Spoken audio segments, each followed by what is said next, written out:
Hello বন্ধুরা, আমি রানা। সকলকে সালাম এবং নমস্কার। এই সমাজে চলতি পথে আমরা প্রায়ই একটা কথা ব্যবহার করে থাকি, সেটা হচ্ছে নেভার গিভ আপ, বা শুনে থাকি। যখনই কোনো ব্যক্তি নতুন কিছু করার চেষ্টা করে, কোনো স্টুডেন্ট হোক, কোনো ব্যক্তি হোক, সেটা বিজনেসের ক্ষেত্রে হোক, পড়াশোনার ক্ষেত্রে হোক, তার কেরিয়ারের ক্ষেত্রে হোক, তখনই কিন্তু আমরা সকলে বলে থাকি যে ভাই নেভার গিভ আপ, হাল ছেড়ো না, চালিয়ে যাও, ইত্যাদি ইত্যাদি। কিন্তু নেভার গিভ আপ এই কথাটা কি সকল ব্যক্তির ক্ষেত্রে, সকল পরিস্থিতির ক্ষেত্রে প্রযোজ্য? আমি পার্সোনালি মনে করি যে না। পার্সোনালি আমি মনে করি sometime is give up is better then never give up.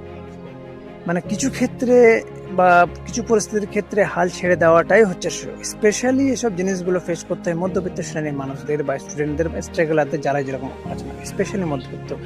কেননা মধ্যবিত্ত শ্রেণীর মানুষরা এমন একটা শ্রেণীর মানুষ, তারা একটা সময়ে গিয়ে তাদের সময়সীমা শেষ হয়ে যায়, প্রচেষ্টার সময়সীমা শেষ হয়ে যায়, এবং তাদের ঘাড়ে পারিবারিক একটা দায়িত্বের বোঝা এসে পড়ে, যার ফলে তাদেরকে হাল ছেড়ে দিতে হয়। তো এটা হচ্ছে আমার পার্সোনাল ভিউ।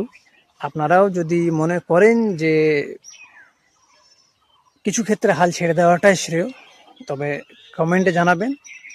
আমি মনে করি যে কিছু কিছু ক্ষেত্রে, কিছু কিছু পরিস্থিতিতে কিন্তু হাল ছেড়ে দেওয়াটাই শ্রেয়। তার কারণ হচ্ছে সঠিক সময়ে সঠিক ডিসিশন নেওয়াটাই হচ্ছে শ্রেষ্ঠ।